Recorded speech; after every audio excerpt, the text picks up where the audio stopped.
Welcome to the Girl Out of Order podcast, Amanda Ludwig. Thank you so much for having me. I am so excited for my community and our listeners to be able to hear from somebody like you with such a unique voice in the space you're in. So, not to be a little sneaky about it, I'm not going to name this space because I don't want to steal your thunder. But when I bring guests on the show, Amanda, I like to just let them introduce themselves and so that you can set the stage for what you want our listeners to know about you, the person, and then you, the woman on a mission. So before we do that, though, I did have one preliminary question that I have to get out of the way because it's I don't think we addressed it when we had our calls, and it's been bothering me ever since that I Aw. just need to know where you came up with the nickname Panda. Uh, that's It's that's been, a wonderful question. I mean, Well, it's of so course, there's a funny. story. Of course, there is a story. So, I have been Panda to my friends ever since college. But, at the college age, when you're starting in your career, you think you need to have a grown-up name. And of course, Panda is not my government name. My mother did not name me Panda. She named me Amanda. Mhm. And so when I started in my career, my resume and my first jobs, of course, I always introduced myself as Amanda. But now that I'm in my 40s, I really don't care if people think I'm a grown up or not. If I haven't really proven that, despite my name being Panda, like I'm a smart gal, then I probably never am. So I just feel like, it's Panda. Let's be real. Panda is my name. That's what my friends call me. And so it wasn't until my 40s that I actually started introducing myself in the business world as Panda. And by the way, the book that I have coming out this fall, the author title on the cover of it, this was a big step. It is Panda. That was a huge, I was like, oh, can you write a book under the name Panda? Is anyone to take you seriously? Yes. Yes, they are. So that's the story behind the name. Okay, that is the most perfect setup for our conversation today. And I know that when you applied to be on the podcast, I know you looked up what Girl Out of Order is about. And we are about authenticity. We are about real, and we are about leaning into who we know ourselves to be and no longer contorting ourselves to fit into the mold of anybody else's expectations. And how perfect of a setup is it to have this sophisticated, successful, frankly, you got to watch this on YouTube because she's also gorgeous. That's just a Uh, bonus. Woman that's like, that's right.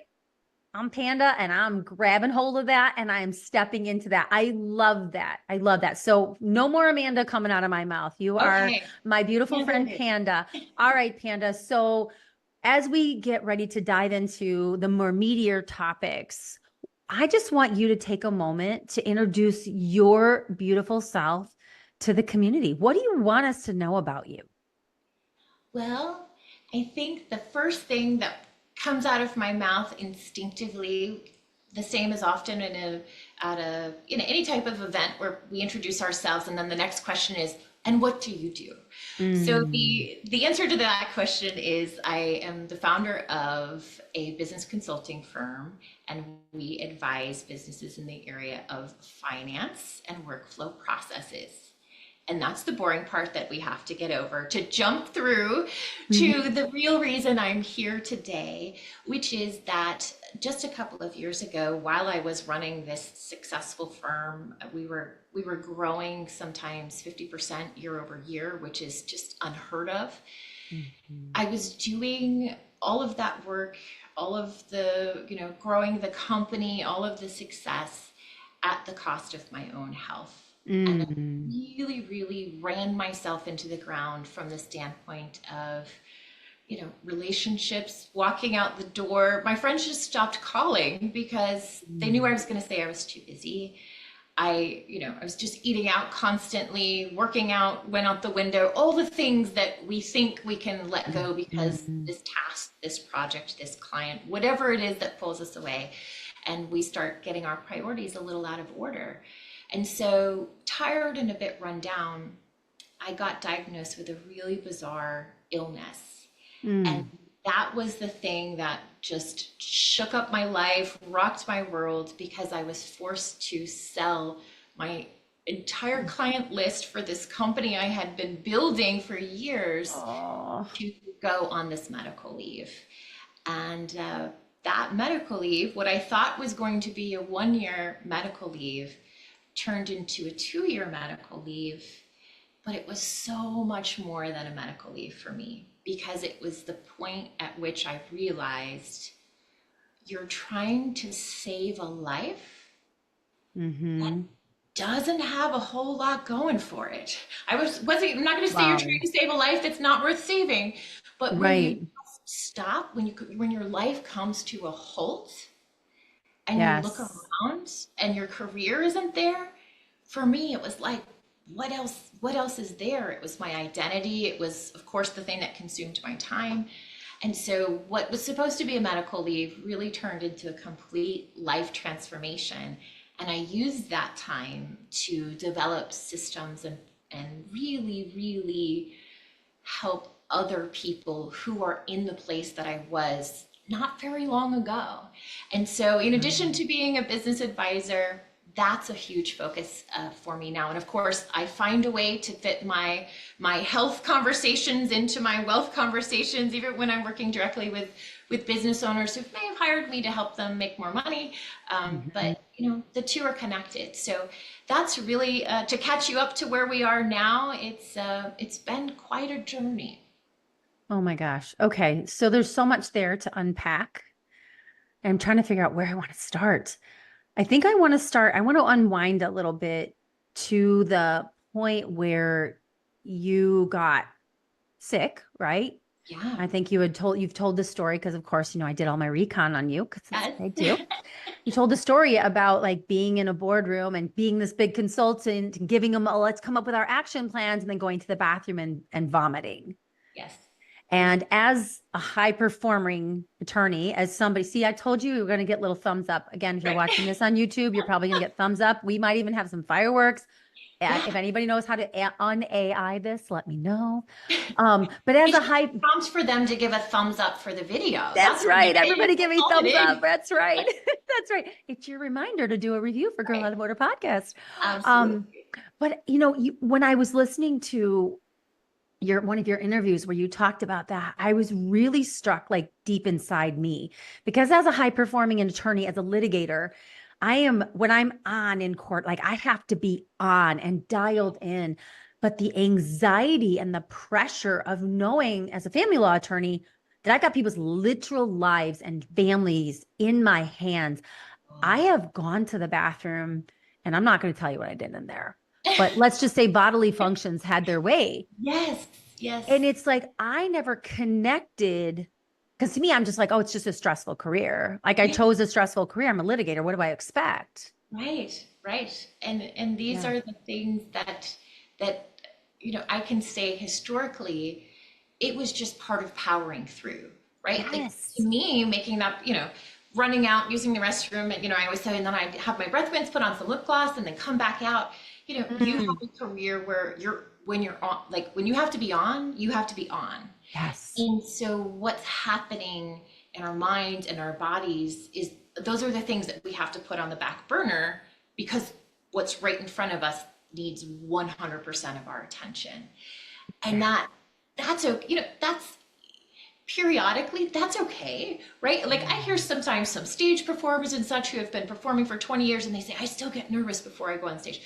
That's not Mm, really what we're talking about here, right? There's this yes. element of how many of the things going on inside my head or inside of my body are on the back burner more than 5 and 10% of the time. And when you have a demanding Yes. career, sometimes those things are on the back burner 95% of the time, right? Like you're Yes. so busy you forget to eat lunch and then all of a sudden you're crashing or you're eating unhealthy because, oh, I've got to finish this and I've got to do that. It's there are always going to be those days. I never can pretend like I'm just 100% stress-free, easygoing, like things don't get to me anymore because I'm the burnout expert. There Mm. are always going to be stressful days. There's always going to be days that require so much of us that when we get home, we just want to sit on the sofa and not have to get up for the rest of the day. Those Yes. days are always going to come. But the real message in it all is, how many of those days are we having? Are we Yes. balancing those kind of days out with days that are really feeding our soul because we're Mm. giving so much? And Mm. so I'm not here to talk about making all days stress free, but when we're putting ourselves in environments where it's that consistent stress and it's that Mm. consistent lack of self care, that consistent ignoring how our bodies are feeling. I mean, I went through periods where I physically couldn't get out of the bed in the morning because my legs weren't working because of central nervous system Wow. damage. And I would physically move my legs out of the bed, put them on the floor, and I had this whole system whereby I could get my legs working and I could get to work on time. And in hindsight, I'm like, what were you doing? Like, your body was giving you a message. Like, there's a reason you can't get out of bed. Maybe you don't need to be trying to get out of bed. Mm. But when we have that mindset of a high performer, what kicks in, or what kicked in for me, was a very strong voice that would say, girl, you better get up out of that bed. You better get yourself Mhm. together. You know, you are going to make it. You're going to be there on time and you are going to knock their socks off. And it's oh so great to have that motivational voice that helps us to keep going and to push. But sometimes we need to listen to the other voice, which is sometimes our physical body saying, actually, I need a little bit of a break because there's some things going on that I need you to pay attention to. Yeah. So that's really so much of, when I'm talking about this in corporate workshops or I'm doing public speaking, again, it's a message of kind of listening a little bit more and being mindful, looking around and saying, do I feel like I'm in a perpetual state of overwhelm? Mm. Not do I have stressful days sometimes, because we all do and we always will, but is this a constant lifestyle for me? Has stress Right. become my lifestyle? And is that starting to show up in my mental health, or is that starting to show up in my physical body? And if Mhm. so, then one, we need to talk about that. But two, there's hope and there's a way to recover from that. And that's really the twofold message, I think, is identify and then address. And then of course with a sprinkle of hope on top, that it doesn't always Yes. have to be that way. I love that. And I know you wove it through that last explanation, but can you give us a boiled down, easy to remember definition of burnout? Because I'm like, I'm sitting here, I'm pulling out all the nuggets. Sure. But Yeah. for our listeners, if they have their pens out, which that cue, that's you're supposed to have your Right. journal and pens out when you listen to this podcast. But what do you define as burnout in your expertise? Yes. I define burnout as when our physical body is not able to keep up with all of the greatness in our minds. And Yeah. burnout, there's so much stigma associated with burnout, especially in the workplace. Like, we don't want to acknowledge that we're burnt out for fear we'll lose our job or we'll miss out on that promotion, right? There's so much Mm. that we've been taught is attached to burnout, and that burnout is somehow a form of weakness. But when you really look at the science behind it, it has so much to do with when your mind is going 100 miles an hour and you're capable. I mean, your mind is capable of creating and doing and just has so much to offer, and it's going 100 miles an hour, as the mind of high achievers often is. Our body is there to let us know, hey, this little plan you got going on in your head, it's a great plan, but it's not sustainable. So we need to Right. balance that out a little bit. And so, just like when we put our hand on a hot stove, that pain is there to let us know, hey, take your hand off that stove because you're currently getting burned. Right. And we're okay with addressing that kind of pain. But burnout really is no different. When those physical symptoms start to show up, it's Mhm. just our body saying, "Hey, you're a little burned out. That's why I'm putting some pain on you to make you aware that you're a little burnt out right now, and you probably want to take that hand off the hot stove." It's that same concept. And when we look at it that way, then we just recognize our bodies are really smart in telling us something. It's actually has nothing to do with a sign of weakness. Oh, I love that. And I love that, especially in the context of high performers, in the context of people who are type A like myself, or who are in whatever, because honestly, I'm not, this isn't like, oh, it only applies to lawyers and doctors and financial experts. No, you could be literally in working in the stockroom in Aldi, which by the way, kudos to freaking you, because I Yes, love thank me some you. Aldi and I Thank honor you. what you do. You can be working in the stockroom at Aldi or laying cement, but if you have a high performer mentality, meaning I am going to be the fucking best at whatever I do and I'm going to push myself to the end of myself. If you have that mentality and you don't take care of your mind, body, and I believe soul is intertwined in that, you're going to reach the point of burnout. And I have reached that point. And even as I'm sitting here right now, I'm like, man, I got to do some work around this. And I'm so glad we're having this conversation. You have no idea. This podcast I'm doing, and my community knows this, it's a come along with me podcast, meaning that the people I want to bring on this podcast are typically people I'm like, okay, I need to learn from you because I'm learning alongside you. I'm growing and I'm struggling because I'm living this busy life. I've got my law practice, I've got my podcast, I'm building these other business. It's a hell of a lot. And I am not willing to make the choice to get to the point where my physical body has to tell me I'm burned out. So, what do you tell high performers like me, or the cement layer, or the Aldi worker who has a feeling they're probably heading down that burnout road, but they don't have physical symptoms necessarily? How do they know the difference? That's a really great question, and you perfectly described both the mindset and the path for a high achiever to land in burnout.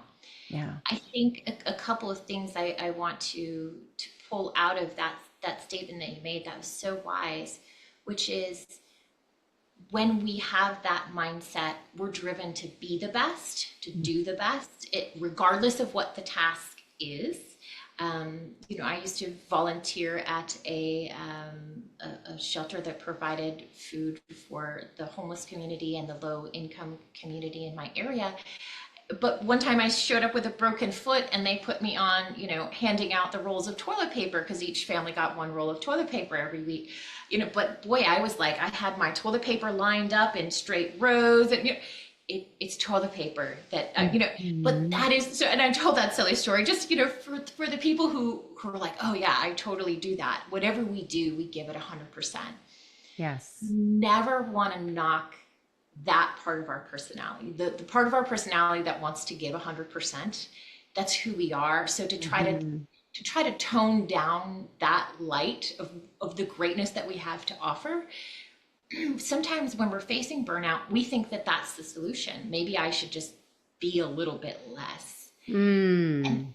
we don't have to tone down the greatness, but rather we have to sometimes be a little bit selective with how we spend that. Okay, Um, can you pause for a second? Because that is Absolutely. so freaking powerful. I'm getting really emotional. Because part of why I started Girl Out of Order is because my whole life I've been told I'm too much. And yet inside I've never felt I'll ever be enough. And what breaks my heart is when I see women dimming their light so that others aren't intimidated or don't feel or feel uncomfortable, or they want to let others shine. Like, I love what you just said there. Stemming the tide of burnout or recovering from burnout does not equate with dimming our greatness. We are not meant to be on a dimmer switch. That is not how God has designed us. He designed us with a switch, and we are perfectly and wonderfully and fearfully made as we are. And so, what you just said, the reason I sort of bumped in there is because I want our listeners to hear this. What this beautiful friend of mine, Panda, is saying is do not go after burnout by reducing your greatness or stepping away from your drive to be the best. That's who you are. That's how you were designed, and it's gorgeous. So then it begs the question, and I want to know for myself too. Okay, then what? Like, what do we Yes, do? then what do we do, right? Because Yeah. sometimes there's so much greatness to give, we feel like we have to, give it 100%, 24/7, and then we sometimes face the repercussion. And Yeah. so an example I can give, and I want to dig into this a little deeper, but I have an accounting background, and of course, every board of directors needs a treasurer. And so naturally, who is the person who gets that call? And there was a time that I was serving on so many boards. They all had wonderful missions, and I felt like I could contribute a lot, and I wanted to be part of them. And then I just got to the day where I was like, this is just too much. It's just too Mm, much. I'm in board meetings all of the time, plus I'm running my own company. And I had to recognize it's not that you can't serve on all of these boards, you just can't serve on them simultaneously. mm, mm. And so, if it was 5 boards that I was on at that specific time, I just went to them and I said, I'm happy to serve on your board. I'm going to serve for 1 year, and I'm going to serve one board at a time, and I will devote 1 year to each of the boards. They were thrilled. They were happy with that. I was feeling like, oh, if I tell them I've gotten too busy, again, it's that, are they going to think I can't manage my schedule because I'm saying that I've gotten too busy? We make all this judgment that we think in our heads that we think other people are going to put on us.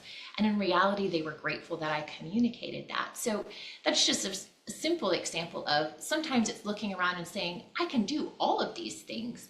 I just need to chart out my time a little differently or a little bit better so that I can do them and give them the 100% that I want to do. So sometimes it means stepping back temporarily or shaping and prioritizing things a little bit differently. I'm going to do all of these same things, but this is how I'm going to balance my time out. One of the biggest things that we can do to prevent burnout, and it's often one of the hardest things, is develop a strong ability to use the word no. I knew you were going to say that. I knew you were going there, and I even mouthed it with you, didn't Yes, I? I was yes, like, God bless America. She's going to yes. know. Yes, it is creation of boundaries. Again, when I teach this in a workshop setting, the creation of boundaries is one of the biggest parts of preventing burnout. So convenient, they both begin with B, right? Creating boundaries helps us prevent burnout. And boundaries in our personal life and in our careers, it's such a hard thing to do. But I take it one step further. We're gonna go really deep here for a second. Let's go. Okay, because when I reflected on my own life, again, during this medical recovery, when I had plenty of time to do lots of reflecting, because I spent most of my days in some kind of doctor's appointment or test or treatment. And I had the opportunity to work with some of the top doctors in the country, but I also had the opportunity to have wonderful coaches and mentors and therapists that I could work with more Mm, actively because I had the time to do it. And right. so this incredible team of people collectively helped me see some things inside of myself that I didn't really want to see, but I'm so Mm, grateful that they led me there. And part of that journey was to step back and say, why did I allow myself to get so burnt out? Why mm, was I going 100 miles an hour and just ignoring these very clear physical signs that something was very wrong? Why did I forfeit relationships? Why wasn't I having any fun? Why did I think my company and my career was the most important thing in life? And having that time to reflect, I recognize that so much of my story, I mean, keeping in mind this is the fourth company that I founded, this, this is sort of a habitual thing for me, right? This was not just sort of, I got a little bit busy for a period of time in my life. This goes back to when I really reflected, this is who I was in middle school, right? Like if I didn't Mhm. have straight A's, I was going to say I'd be disappointed, but I don't really know because I never didn't have straight A's, right? Like Preach, sister, that's preach, just I preach. didn't know anything else. And so recognizing this is a lifetime of this. Mm, What was I doing? What was I thinking? And mm, the answer that I came to was that my entire identity is wrapped up in a connection to achievement. So yes. everything in my life is tied to achievement. And if achievement is where I get my recognition, and that's where I get, where I feel like people respect me, and that's where, which is Mhm. sort of a form of love, right? If Right. you're if what you get out of life and from people is tied to achievement, which so often it is for the high achiever, Hmm. and when we're not achieving, we're just not happy. And we're Right. just not happy because we can't see our worth as a person when we are not doing and achieving. Okay, stop right there. Hitting the pause button. We just finished in March and April. I did 2 months on the topic of worthiness. And I don't know if you're familiar with Jamie Kern Lima, but she put out her book Worthy. Yeah, And I helped with the book launch and, was in the she's just a goddess of grace and generosity.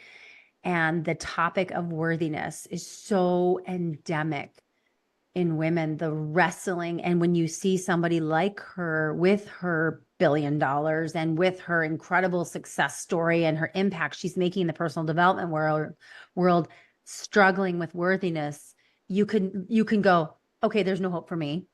sure. Or you can go, I want to get on whatever train she's on because she's going Right, somewhere I need to go. And when you right. just brought that up, and I remember that from watching one of your podcast interviews, is we have to get underneath the hood of burnout. We have to lift up the hood, strip back the layers, use whatever metaphor works for you. I'm a word picture gal, so I could probably just keep going all day long, which is really a Yeah. waste of our time. But we have to get underneath Right. the what is presenting itself for us to look at, right? Because it's the why. So in the topic of worthiness, like if you don't understand why you feel unworthy, it's nearly impossible to get to the place where you're living a life filled with self-worth.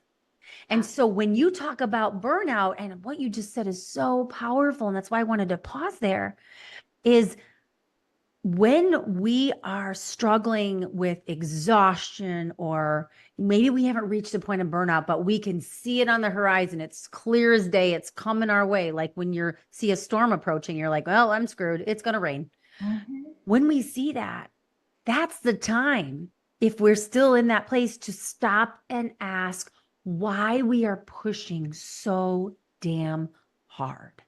Right. And oftentimes we're hustling for worth. So true. You nailed it. Because that's the layer, when we peel back the layers and we say, could this be the root cause? Is my connection to achievement the reason I can't stop? That Mm. is often a trigger for burnout, right? The connection to achievement. And Hmm. then why am I so connected to achievement?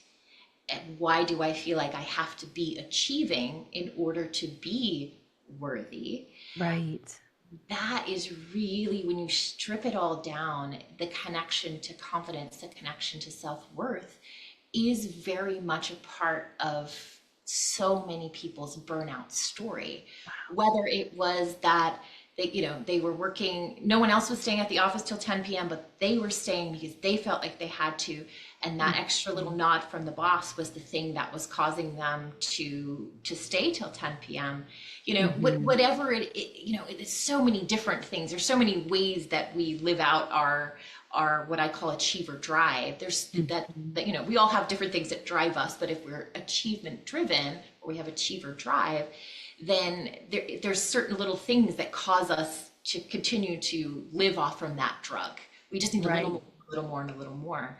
And so, yes, when you're facing exhaustion, when you just have that day of just, there's too many things and I don't even see that it's going to get better. This isn't just a busy week. Like I see 2 years worth of stuff looming over my head Mm, and I'm not sure how I'm going to get out from under it. You know, that feeling of overwhelm where you just don't even see that there's just a day off in the near future. Like you just can't even see it. When we feel that coming on, that's the time when we pause and say a phrase that, and I'll walk you through this story, but this, what is it all for? Is, you know, yes. why do I feel like I need to do all of these things? And that phrase came from another business owner. We were walking out of his office one day, and I was having, you know, my car that I quite liked was having starting to have some minor problems. Mm, And because he knows about cars, whatever, we were chatting about it. And I was like, yeah, I don't know if I'm going to trade it in. I really like it. And he said, get yourself a new car. He said, what, what do we do all this for? And mm, in his mind, you know, he was thinking, you know, why do we own businesses if it's not to get a car when we, you know, when we want a new car, we just get a new car. Like, what do we do it yeah. for? And I remember driving away from that thinking, it's such a simple statement. And I'm sure he wasn't being intentionally profound, but I drove away thinking, what is it all for? You know, this is when I was still working. This is before I got my diagnosis. And I drove away thinking, what, like, what is all of this hard work as a business owner? What is it? Yes. What is it all for? And Mm, so that conversation stuck in my mind. And so jumping ahead to when we're having that feeling of overwhelm and stopping, pausing, and saying, it's not even a why do I feel like this? We know why we feel overwhelmed. We oh, can see all the things we need to do. yeah. But then it's saying, of all these things I need to do, what are they all for? Why do I have to do all of these things? And surely, I mean, it could be, well, my boss expects it, could be that, you know, there's expectations on us. But I will admit, as hard as it may be, that often the expectations that I feel I need to meet are expectations that I have made up in my own mind. Because Mm, as a high achiever, we're often exceeding expectations because mm-hmm. our expectation for ourselves is far above the actual expectation. But we have put this narrative in our mind that the expectation is so much more. And so Right. pausing and doing that reflection on, is this an external expectation or is this a weight I've put on myself? Mm, Am I requiring that I do all of these things because these are necessary things? Like, yes, your children need to get to school in the morning and have a lunch. You know, we're not talking about skipping necessary things, but are there unnecessary things that I feel obligated to do because I feel like if I don't do them, I'm going to get some kind of a judgment from someone else? mm-hmm. These are the kinds of questions when we're heading into burnout that allow us to cut away some of the things that are actually leading to our overwhelm and Yes. hold on to the things that are truly important for the life we want to live and not Mm, just important to the narrative in our mind about what is expected of us. right. Oh my gosh. I love so much. Oh, you dropped so many bombs. You just are such a wise, wise woman. But I wanted to highlight something because when I was asking you, okay, now what? One word that just kept coming out as you were talking, and I was like, oh, yeah, it's there. Oh, there it is again. There it is again. It's the word inquiry. It's the word inquiry. And I teach a lot about, are you familiar with Byron Katie's The Work? I don't know, not everybody is. It's a very No. simple concept. And she was very, very depressed and she couldn't get out of bed. And she came up with this simple concept and she didn't make it fancy, just calls it the work. And it's a series of 4 questions. You know, is what you're, because she believes that what the basis of it is, how we feel comes from the thoughts that we entertain, right? And so the first one is this thought true? Use an example of like, I must achieve to be worthy. Is that true? And your first instinct might be, yes, it is true. That might be your gut instinct, right? But then the next question is, can you be absolutely sure it's true? Do you have all the evidence? It's all in and beyond a reasonable doubt, it's true. Well, 99.999% of the time, you have to admit, no, that Right. thought is not in fact true. And then you go to question three, which is when you believe that thought that you just conceded is you can't be sure is true, how does it make you feel? And she has this beautiful list of emotions, and it's really quite, it stirs up a reaction in you, and you go, gosh, I feel exhausted and insecure and inferior. You go through it and you're like, oh my gosh, all these feelings I'm feeling are coming from that thought I'm choosing to believe, even though I have to admit I don't know it's true. And then you go to the fourth question, who would you be and how would you feel if you just chose to no longer believe something you yourself admitted you can't be sure is true? So it's a simple exercise, but when you start bringing that into whatever situation it is, and let's obviously we're talking about burnout, and then and like I have to achieve to be worthy. How do I feel? Like all the things you're talking about and saying, as it all goes back to inquiry. Why do I feel that way? Why? What am I looking for? And it's such a beautiful exercise that you do. And it's, you're a systems gal, which I am very jealous. I wish I had even just an itsy beatsy teeny weeny ounce of systems skills in me. So I'm going to draft off you a little bit. Okay, yeah. But do you have like a system that you use when you work with clients that are dealing with burnout that you would share with us? Yes, absolutely. So the very first thing that I do is a very simple exercise, and I'm going to encourage your listeners to do it. I'll walk through it slowly so that they have a moment to do it. But the first thing I ask is for people to envision their biggest goal right now. Mm, And it's okay. whatever pops it in your mind. So whether that is a career goal or you're trying to build that new house or Hmm. trying to get out of debt. I mean, it could be anything that pops into your mind. What is a huge goal that you have right now? And then the second step is to envision you as a person. So you're going to kind of be looking outside, you're going to be outside and you're going to be looking at you as a person. Envision yourself when you hit that goal. Mm, What does she look like? How is she feeling? mm, Picture for a moment. mm. And the reason I do this exercise is so often, particularly if I'm speaking to a larger audience, when I ask the first question, there's a sort of buzz in the room, right? It's a lighthearted because we're all picturing these big goals and dreams that we have. That's something Yes. that we feel like is going to make us happy. It's going to take whatever that goal is, we believe that that's going to take us out of the situation we're currently in. However, Yes. we may currently be feeling a bit stressed or a bit burnt out. But when I say the second part and I ask people to envision themselves, they often envision a version of themselves that's very similar to who they are right now, which may Really? be a bit stressed, a bit frazzled. Hmm.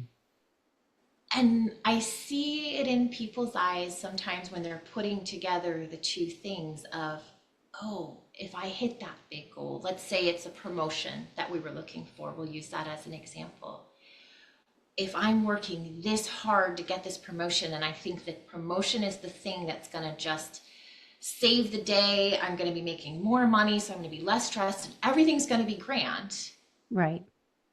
We realize, oh, when I get that promotion, I'm still carrying me to that promotion, Right. along with all of the stress and all of the overwhelm and all of the burnout that I'm experiencing right now. I'm taking that with me, and the promotion isn't going to fix that. And I Right. feel the mood in the room go down because it's the moment Yeah. when people recognize, oh, I'm the consistent thing in this scenario. I'm the And common yes, denominator, right? yes. And the promotion isn't the thing that's going to make the change. The thing that's going to make the change to my health, to my happiness, is in the place I am right now, making the changes I need to make so that when I do get that promotion, I'm the person that I want to be, to enjoy that promotion, to enjoy that extra income, to enjoy all of the things that may come along with whatever our big goal is. And so when I take people through that exercise and they kind of get that, oh, I see myself, and she looks a lot like how I look right now. She looks a little frazzled. Yeah. I don't want to be that. Right. That's where we can start to do the work, because doing the work, I can give systems and exercises, and we could all watch a YouTube video about preventing burnout, but if we don't go back to recognizing that whatever we have in us right now, we're going to carry with us to our goals if we don't make the change. Getting to the place Right. where we're willing to make the change is really, really, that's not even step one, that's like step zero before Right. we can bundle up the things, the simple steps to avoid burnout, which I'm happy to share a few of those if our time allows. I love that. And a lot of work that I do a lot of work within the Tony Robbins community. I've studied, have done mastery and a senior mentor with Unleash Her Power Within. And I'm so love sharing all that's been poured into me. And one of the things I share, and I'm still learning, I'm still in progress, people, is until you decide what the outcome is, the systems, they aren't going to appear, or if they appear, they're not going to be effective. And that's something that as a high performer, a lot of times I'm buckling down and I'm muscling through, and I haven't even mapped out a day. I haven't mapped out a week. I haven't thought like, and it's not, when I say outcome, I want to be really clear on that, because I think I don't want to muddle or take away from what you just said, because a lot of times high performers are like, yeah, outcome, I make $1 million. No, Right. the outcome you're talking about and the outcome I need to take into my everyday is setting the intention of who you want to be in the process of reaching whatever technical outcome.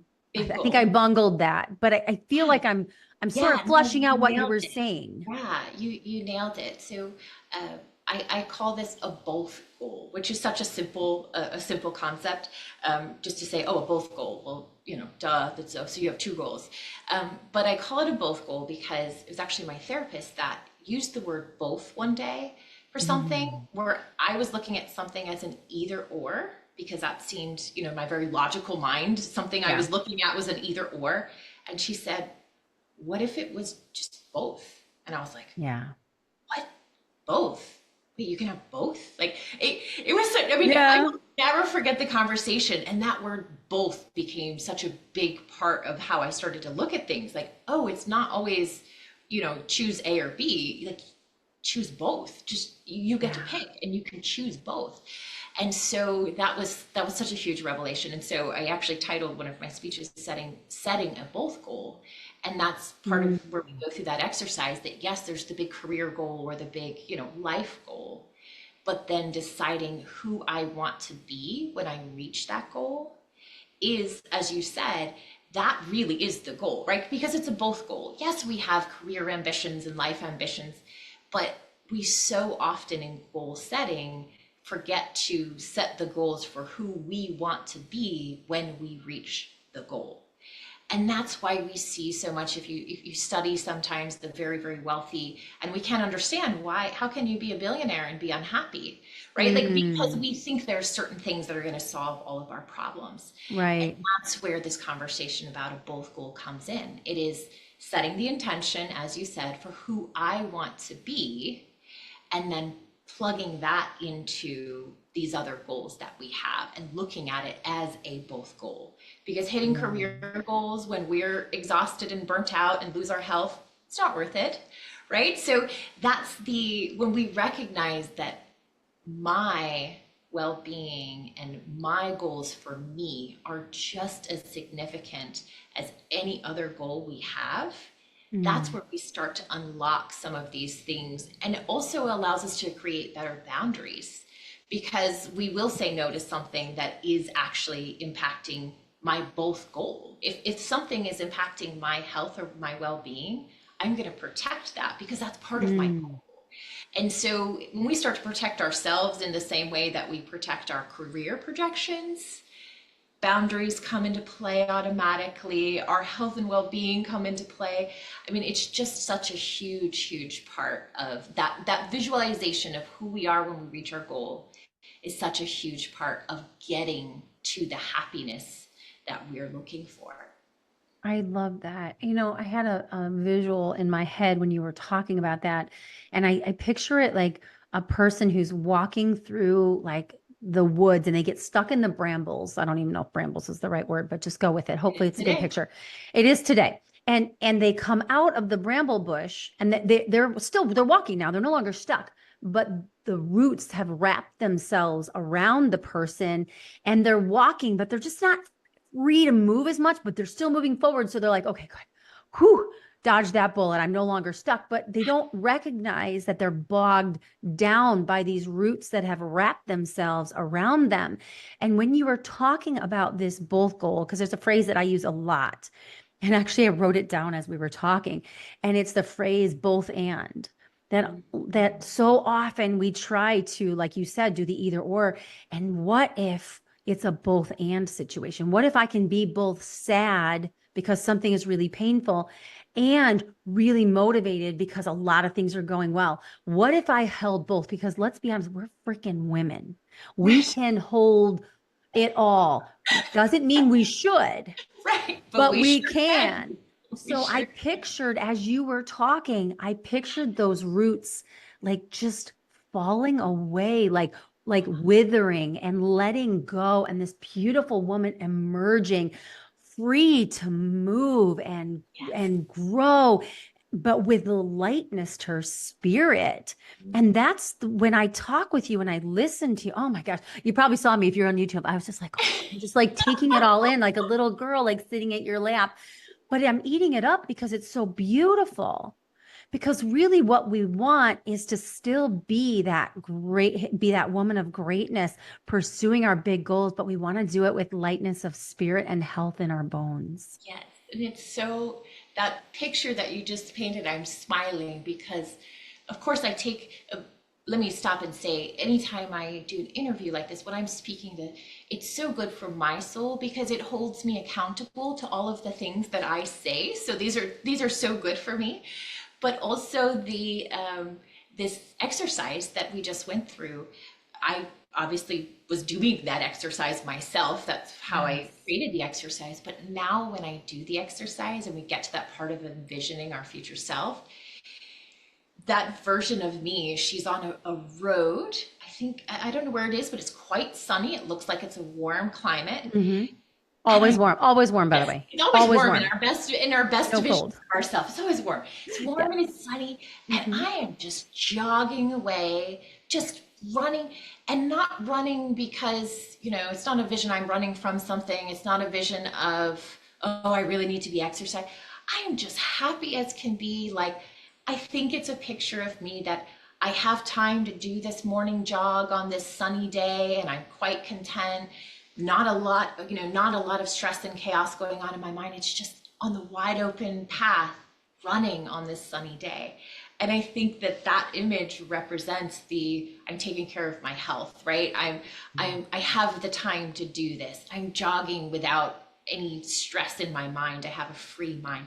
And so, everybody, what they picture is different, but that picture you painted with that example of going through the woods, I just thought, yeah, the person on the other side of that doesn't have all of those things tangling, she looks Yes. an awful lot like my vision of my future self running. So yeah, Yes. that was a very great picture that you painted.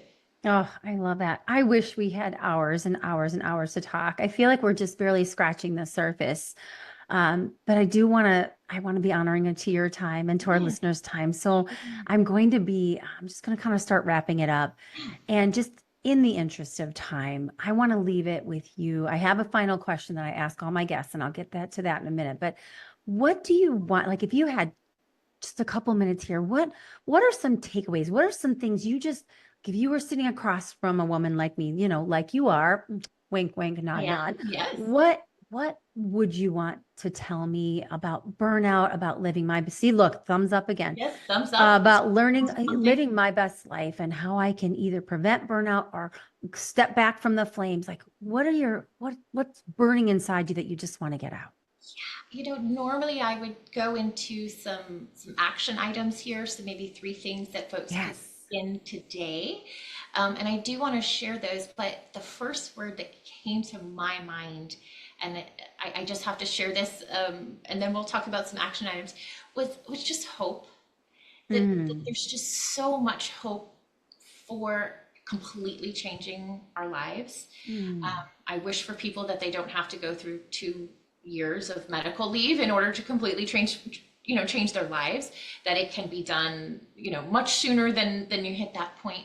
But I think there's just a need for, sort of high achiever to high achiever to share that. I know it feels like there's too much and you'll never get it all done, and it doesn't seem like there's any other way to go about it. That may be the place you are, and I just want to share that word hope, mm. that there is a different way, and you can start today. And so that's I think that's an important piece. But as far as action items, some really simple things that you can do are: number one, check your water intake. When we get Mm. busy, we forget to drink water. And this is such a basic piece. We think, gosh, if you drink more water, yes, very good. Yes, everyone needs one of I'm, those. if you're watching this on YouTube, you know what you know. But if you're Yes, not watching it, I have a very large water bottle, yes, and you'll notice that there's not a lot gone there. So I'm super convicted. yes. Okay. I'm drinking water as soon as we wrap up today. Um, so what water does, of course, we know what lack of water does, but just to review, it actually causes if we're just a few percent dehydrated, it actually Mm. causes our mental sharpness to drop by about 70%. 70%. 70, yes. And so Woo! that's a quick lead into I'm gonna burnout. take a drink. I'm gonna take a Yes, drink. please. You have a drink. I'll keep talking. It's a quick lead into burnout because we're actually then trying to do so much with a brain that's not really in a place to keep up with everything we're doing. And a quick fix for that is to just stay hydrated. But when we Yes. get busy, what do we forget to drink our water. So that's a really quick fix. Let's drink our water starting today. The second one is when we get so busy and overwhelmed, we often are not eating the meals that will fuel our body. And so Mm. something, you don't need to completely transform your diet starting tomorrow. Let's start with reaching for one healthy meal a day. Whether that's, maybe Starting small.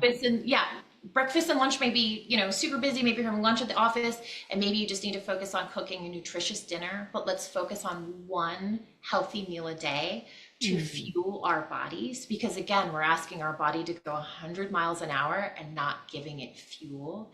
So Yes. one healthy meal a day. So we're going to up our nutrition, focus on one healthy meal a day. And then the third one, perhaps the trickiest one, is sufficient sleep. Oh, you keep going there, don't you? I Oh, know. Because guess what? What do we do when we get really busy? It's like, well, I'll stay up all night doing this project because I've got to have it done mhm. tomorrow. Or, well, if Yep. I work on this till 11 and then I get up at 3 in the morning, if I get up at 3, I'll have 3 hours to work on it before I start my actual day. I can give those Mhm. examples because I was that person. I can Mm. tell you, I have slept at my office. Like, get Oh, up at 3 o'clock sister. in the morning to do a project? Yeah, sure. Stay up all night? Yeah, sure. It'll be done tomorrow. Again, lack of boundaries. But sleep can't be the first thing to go when we get busy, and it so often is. We sleep Yes. less so we can do more, Yeah. which maybe mathematically makes sense that we're creating more hours in the day, but the science says that when we sleep less, we put so much strain on our physical body and our Mm. mental sharpness that what we're actually doing is causing ourselves to work more slowly by sleeping less. So we feel like Mm. we have more hours in the day, but they're not as productive. They're not quality. They're just Yes. not quality. Yes. So not prioritizing sleep because we have a million things to do is a quick way to lead into burnout because, of course, when we're not getting sleep, our immune system drops. I mean, so many things happen. So I would encourage, if you just don't have enough hours in the day, create more hours. This is going to sound crazy. Create more hours in the day by drinking more water, eating your healthy meal, and sleeping more, because the hours that you are productive, you will be more productive. If you could be doubly productive, then you don't need to create more hours. You can actually work less hours because you're giving your body what it needs to fuel your productivity. Oh, So three simple things, and I say simple, easier said than done, right? But I just want to encourage people not to skip the healthy meals and sleep less in the pursuit of more productivity. Rather, just try it backwards and see what happens. we call that script flipping. We're just gonna flip the script. And Yeah. this woman's incredible. If you guys are doubting anything she has said, don't. So listen to what she said, because not only is she teaching it, not only this her mission, she's lived it. And what I love about you, Panda, put it on the list of things I love about you. But one of the things I primarily love about you is that you lived a really painful experience and you've made your pain your purpose. And it's gorgeous and it's instructive and it's simple, because here's the thing: simple doesn't mean easy. Right. Simple means doable. Right. It's about Absolutely. making that choice to try something different. We don't want to be what Albert Einstein said. I hope I didn't screw that quote up. We don't want to keep doing the same thing and expecting different results. I mean, I'm already insane enough at my pace. I don't need that kind of insanity, right? Right. So I'll wrap it up and let you tell people all the places they can find you. But I have one final question. I ask it of all my guests, and I shamelessly ripped it off of Jen Hatmaker on her podcast. I always give her credit because it's just such a. I've tried to come up with my own version and I haven't been successful, so I use this one. And it's a question that is from the author or poet Barbara Brown Taylor. And you can answer it any way you want. You can answer it funny, you can answer it quippy, you can Okay. answer it super Now you wise. have me curious. I can't wait. I know, and I never tell my guests this because I want to just see what comes out so that our guests can know you as the person. Panda, if you had to pick one thing right now, what is saving your life right now? Wow, what's saving my life right now? Oh, of course, two things are coming to mind, but I'm going to just There's say, no real rules. You can pick two. It's okay. fine. Well, it's a weird combination of confidence and hope, Mm, which it's the hope that that this work will continue to grow in my life, right? So the future self, right? That the goal always moves of your future self, right? Because you overcome one thing and then now you're working on another part of you. And so hope has been such a big part of that. That's hope for my health journey because I'm still in recovery. I'm still in treatment, even as we're talking mm, about all of these things, right? So I'll be at the doctor's again tomorrow, right? So it's the hope of the physical recovery. It's the hope of the growth and how bright that is. It's the hope that the message can help so many people. And then it's the confidence to do the work, right? Or the confidence or mm. that the element of the worthiness, right? The self-worth element. So calling that confidence, it's the hope that it will happen, and then the confidence to actually take the step, right? Because you have hope and action have to go together. And so the confidence to step into things that are new for me, new and uncomfortable spaces, that I think is what keeps me going, right? Because without hope, why go to the doctor's appointment? Why do the work? Right. Why come on the podcast and really try to help other people, right? So hope and confidence, that's the drive right now. So beautiful. And I will tell you, every single guest has answered this differently. I'm sure. And every single guest has been so congruent to themselves, which is why we bring them on this Girl Out of Water podcast. Panda, you are doing incredible work. You are a delightful soul. I felt very kindred with you the minute we hopped on that call. And I'm so thankful that you agreed to come on this podcast and share your message of hope, confidence, with our listeners, because we need your message. So thank you so much. Oh, I Yeah, said thank you like we're done. yeah. I'm gonna like correct myself because I didn't do what I said I was gonna do. I do thank you. However, I want you to have an opportunity to tell people where to find you. My apologies. Yes, and by the way, thank you so much for sharing your audience with me, and I'm so grateful that you had me on. And I would love for your audience to connect with me on LinkedIn. That's the primary platform that I utilize. And so send me a message, say, I heard you on this podcast, so I know how, that these folks were connecting through you.